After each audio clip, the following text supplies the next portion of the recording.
presenter. She's a psychologist. Sister Meletha Sentil. She has written many books, and the website I Dare to Dream. Sorry?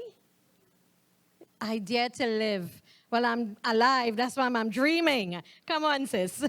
We now introduce Sister Meletha Sentil. I just did not feel well. And so I thought maybe I should just get on the treadmill and walk. So that's what I did. It was Friday evening, just at sunset. I got up on the treadmill, I walked, I felt better. That continued all day Sabbath. Every time I did not feel well, I jumped on the treadmill, I walked. It continued into Sunday until about 4 o'clock. By that time, I had walked a total of 12 miles. By then, I said, I've had enough. I checked my pulse and realized that it had missed 8 beats in a minute. I'm like, oh, Lord, to bear this alone is not a healthy thing. I need to leave the house because I live alone. I went walking out of the street. One of my childhood friends, she hailed me out and asked me, how you doing? I broke down and cried. What happened after that was that, of course, another neighbor took me to emergency in Arima. They did an ECG. The ECG showed exactly what I knew already, that my heart was skipping beats. And then they transferred me to Mount Hope. I saw a total of 4 medical doctors. 2 were cardiologists. I kept telling them my story because as a health professional, I'm a psychologist, I know that telling the doctors my story is important if they're going to treat me, give me the proper treatment that I need. So I told them, look, I got food poisoning. During the ordeal, I thought I was having a heart attack. But when you know too much? I know all the symptoms of heart attack. So I thought I was having a heart attack. Not so much a diarrhea, but there was a bowel movement in a place that I wouldn't normally do that, right? The place that I got the food poisoning, on the Sabbath, mind you. And then the vomiting, it was just, I felt as though my whole stomach and my gut was coming out through my mouth. So I told them my story and that I thought I was having a heart attack. I mentioned my age and that at my age I'm perimenopausal. I kept telling them. And they did not take into consideration all that I had to say. But instead, they chose to run more tests. So they did a test for potassium and found that's good. But I love bananas and other foods with potassium, so. But anyway, they sent me, after they ran their tests, they sent me home and told me to go to a Rima facility. When I went there, I went only because of my friends who took me. And so they gave me an appointment for 6 months. By that time, I'll be dead, right?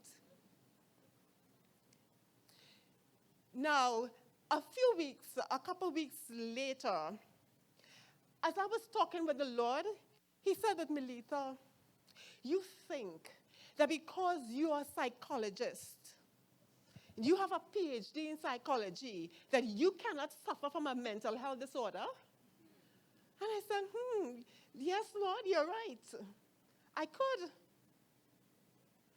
And so he put in my mind, why don't you check for anxiety?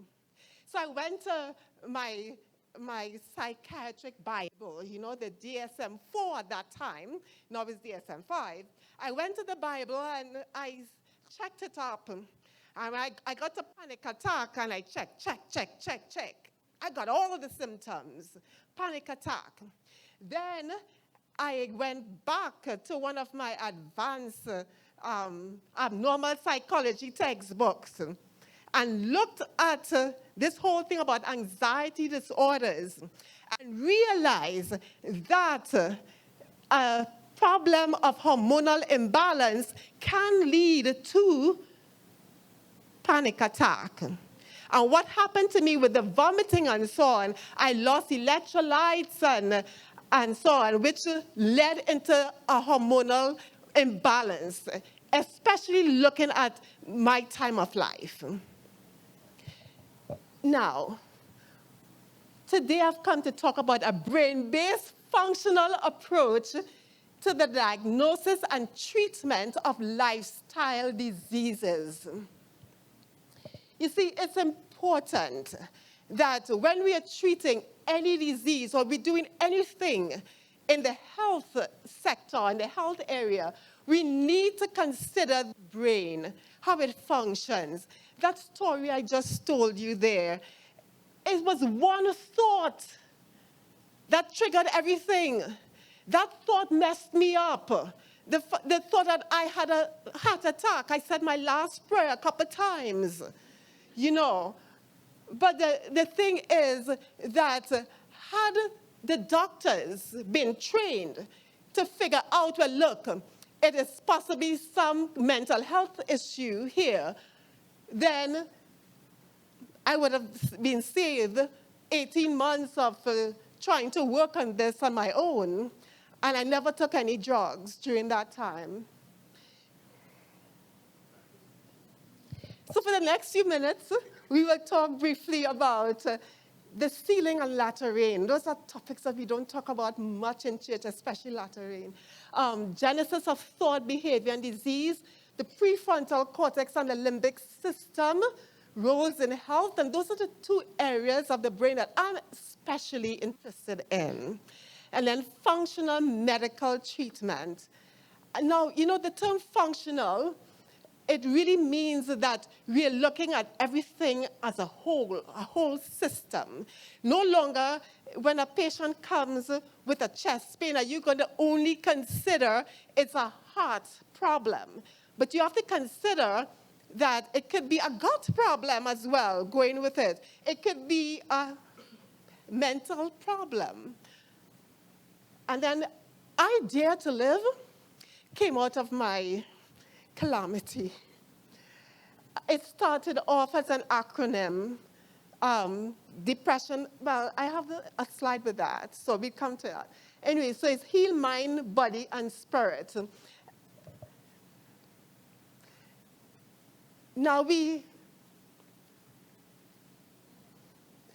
there are some texts in Revelation. You know, we are studying prophecy, and this quarter we are studying the prophecy of Daniel, in Daniel, right? A few quarters ago, we studied Revelation. What I find fascinating about the last day events is the seed of God. The seed of God is not in the hands like the mark of the beast. It is not on the physical heart, well, this heart. It is not in the stomach or the gut, but it's in the forehead. And the forehead is really what we call the prefrontal cortex.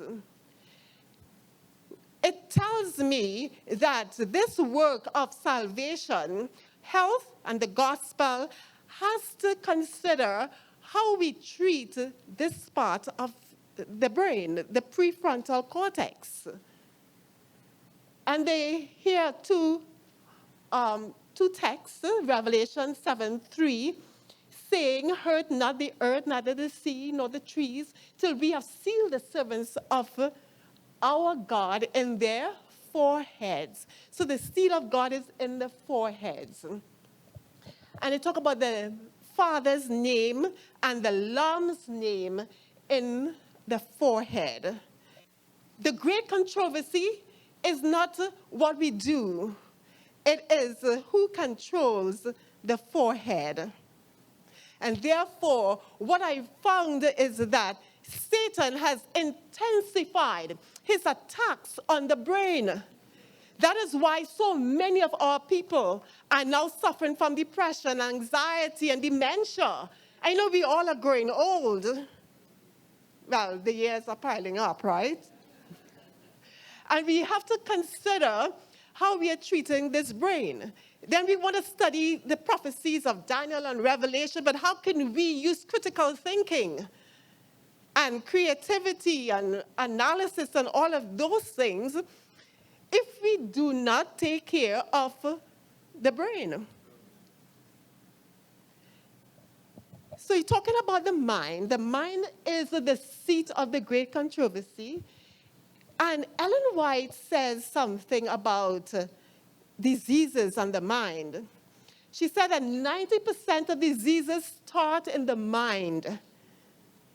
Now, modern science they're saying the same thing, that diseases start in the mind, 90%. Now, that's a lot. You think about getting an ailment and thinking that, wait, this thing started in my mind?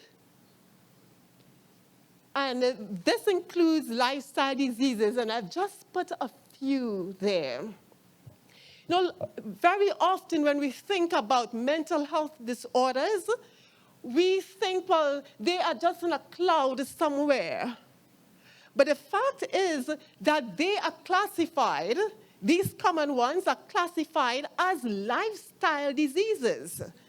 Because the moment we can change our lifestyles, that we can overcome, we can reverse depression, anxiety, ADHD, and autism, type 3 diabetes of the brain, Alzheimer's, hypertension, and heart disease. Because do you know that the heart has a part of it that works like the brain, the emotional part of the brain? It's fantastic, it's amazing. Because here you have the mind as a prefrontal cortex, that area in red, and some of the functions, these are not all, but I just have a few of the functions. They are judgment. Judgment is looking at the ability to determine right from wrong. Now, let's just take on judgment for a moment. It is the right thing to have a healthy diet, right? Huh? It is the wrong thing to be consuming a lot of sugar and meat and so on, because disease loves those things. And maybe as a doctor, a nurse, whatever, you want your patients to stop eating and using the wrong foods.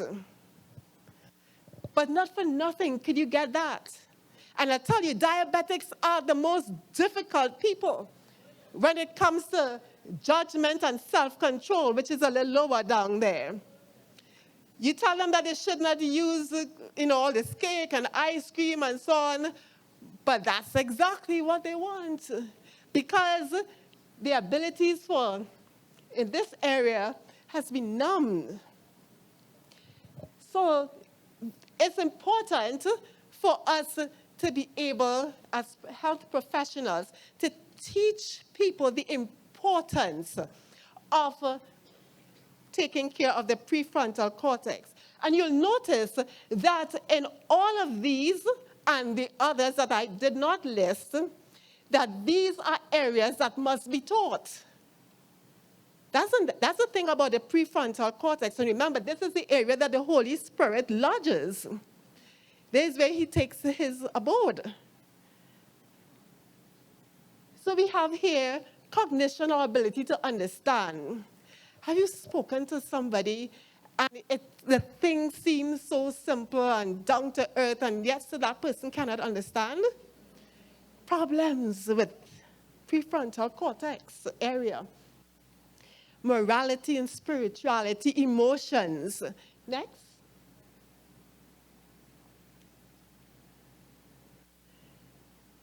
So the two areas I'm interested in, one is the limbic system.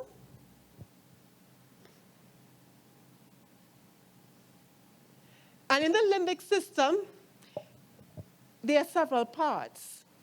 And what I like to do is to just sum it up and say that the limbic system, the functions are first emotions. It's also called the emotional brain, right? So you're talking about emotions, feelings such as anger and resentment, happiness, and so on, all of those. And then you have things like hunger and thirst, sleep-wake cycle, hormones, and so on. All of those inside there. But they're working together so that when a person has a problem, we've got to think about did that person had enough sleep? Did that person eat on time? Well, we have the other part. Let's move on. The brain and behavior. If you want change, we must look at the information pathways, start with the environment, and then move to the sensory organs. Then that's a section there, behold up. Then you have that section there in the middle, which is the limbic system. Information then travels to in the limbic system, you have the hypothalamus and the amygdala, and those will send messages and influence or regulate or disrupt things like emotion, stress, response, hunger and thirst, sleep, sex hormones, and memory. All of those are in that limbic system. When we talk about behavior, we are not just talking about mere actions, but we're talking about spiritual behavior, how people relate to God. You know, what they do, how much time they spend in the Word of God, how much time they spend talking about Him, or we spend talking about Him rather. It's behavior, physical behavior, how we treat our bodies, how we exercise, what we eat, what we drink, and when. It's talking about education behavior. Are we educating ourselves? Education doesn't mean papers. It means being able to read and understand and use that information to develop our abilities. So it talks about behavior in terms of our vocational aspect. Are we learning to do things with our hands? That is important. So remember, information travels from the environment, and the environment can have all kinds of terrible music or good music. It could have abuse, trauma. Trauma is one of the most important factors in our environment that affects us in terms of health.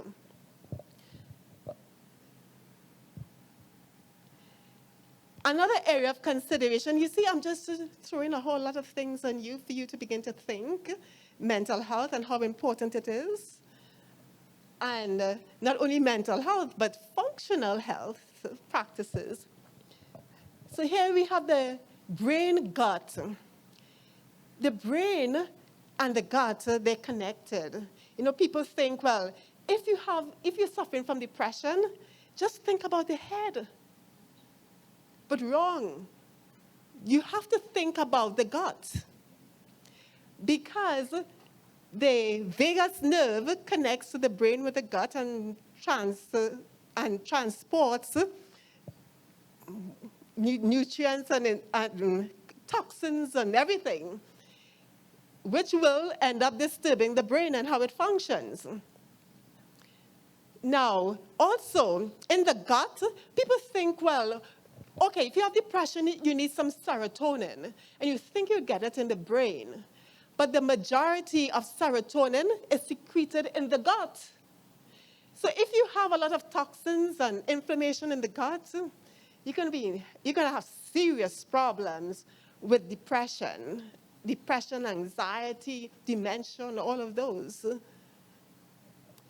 So the gut consists of neurons, just like the brain. You know, the brain has neurons, right? And I'm talking like this because I gather up, the cross-section of people we have today. And I'm trying to reach everybody. So it houses 70% of the immune system. So when we're talking about strengthening the immune system, we also mean that we're strengthening the working of the brain. When we are speaking about brain health, we are talking about total health. Because in this, you have also, which I did not have on these slides, consideration of the HPA axis, which is the hypothalamic pituitary adrenal axis, looking at stress and how it works, how it interferes with life and causes problems with the heart and so on. So we must look at that. Now, stress is from the environment, right? And it could be internal. And we have to consider all of that. In the gut, you have the gut bacteria, the microbiome, and it is involved in every aspect of metabolism, neurochemistry, absorption of nutrients, inflammation, and of course, the immune system. Now, of course, as a psychologist, the part that intrigues me really, is neurochemistry. If we're talking about depression and anxiety, dementia, that the ADHD, and I found that a lot of our children now are having autism in our church.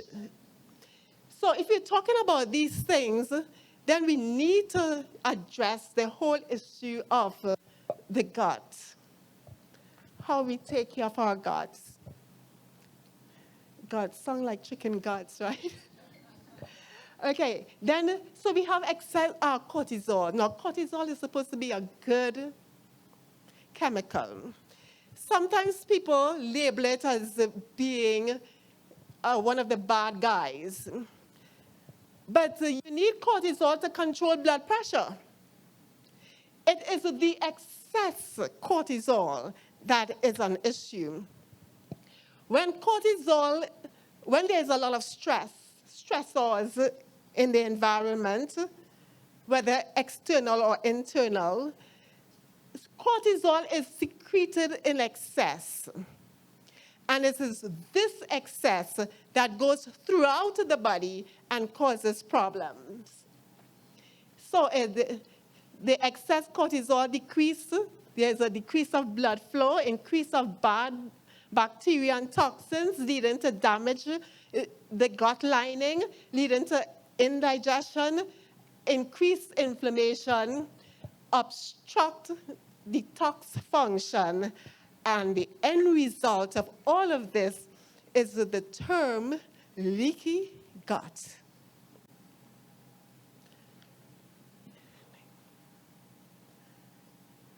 Now it's important that we help people try to figure out in their lives how to move from just that limbic system function of emotions to a place where they can make decisions and do problem solving and so on. Have self-control, that's in the prefrontal cortex. So we want reason to be able to rule emotions. That's where we're heading. So reason looks like the little guy and emotions. But the little guy can eventually pull him up with some work. Next. But reason is dependent on a number of things. Your values, planning ability, problem-solving ability, decision-making, follow-through practice as a result of self-control.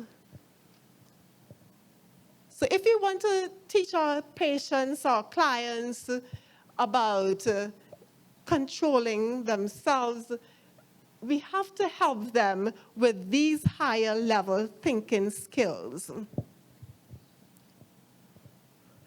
And here I have just a brain that maybe I don't have anything to do, but I just thought I'd show you what the brain looks like with all the good food. This is the brain. Look, you're seeing coconut has been promoted as one of the foods for the brain, and we have a lot of those here. Coconut turmeric in this corner by the prefrontal cortex. And you have avocados and garlic and other things. And then you have smack in the middle, and at the top and at the side, the greens. I found the greens to be my best friend during my time of suffering from panic attack. Because, they say that you have to go, you will have this for the rest of your lives. You all know that? Yes. If you have it too long, it can go on for the rest of your lives. Anxiety disorder. Yes, and mood disorders. But I'm here to tell you that I've treated clients, patients, and with God's help, of course, those problems have been reversed. And using these, they tell us things about the soil and the depletion of the nutrients and so on. And still, we got to use these. And in cases where you have depression, anxiety, and other things, it's important to use supplements. When you have a bad condition, you really need help. I didn't say drugs, I said supplements, the minerals and the vitamins, yes. Now, I told you that my mission is Idea to Live, teaching people how the brain functions in relation to their total well-being. Stress and trauma are inevitable. We cannot run from them. Sometimes people, when you think about trauma, you think about sexual abuse and seeing somebody mutilated and so on. You can have trauma, like I did, from just food poisoning. You can have trauma from seeing a snake. You can have trauma from a lot of little things.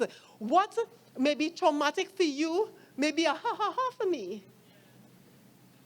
So it depends on the personality. So I told you that DARE started off as an acronym for Depression, Anxiety, Recovery Experience. Because when I suffered this panic attack, there were times when I did not want to live. I'm serious. Where I felt I did not have anything in me to move on. And I felt my organs inside just shutting down. And I thank God for parents who taught me Jesus and learning how to relate to him personally from the time I could talk. What I did in those moments, I dropped on my knees in front of my bed and I stayed there until the feelings changed. And so I realized that the only way people can get help is if it's an experience to help people live again.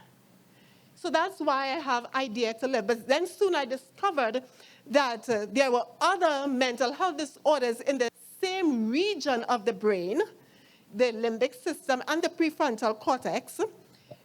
And those are diabetes type 3 of the brain, dementia. Now, dementia is a broad category of those disorders. Alzheimer's fall under that. But I just thought about specifying Alzheimer's. And then you have ADHD, attention deficit hyperactivity disorder, and autism.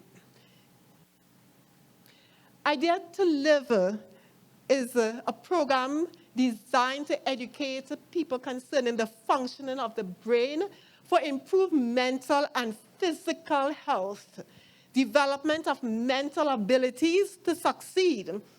So it's teaching learning strategies, learning and memory strategies, even as we study Daniel and Revelation and the Bible and the secular work that we will use to further the gospel. So it's developing the mental abilities to succeed in careers and improvement of relationships with God and others. And that's the part that excites me the most. Because as I learn how my brain operates, I have more control over my life, over some of my bad ways. I could brush them aside and say, hey, Meletha, that's nonsense. Let's get with it, because the longer we live, the more flaws we see in ourselves. And we need to constantly evaluate ourselves and make changes, not just evaluate and stop there, but make changes. So this creates a model for replication, and that's important, replication to benefit all persons in the community, talking about evangelism, education evangelism, and what's the third one? That's Pastor Dr.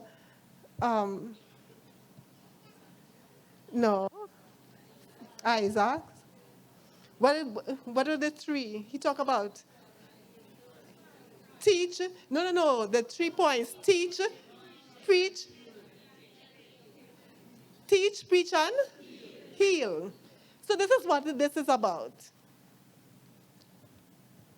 The program is proactive in addressing persons' emotional and psychological and physical needs.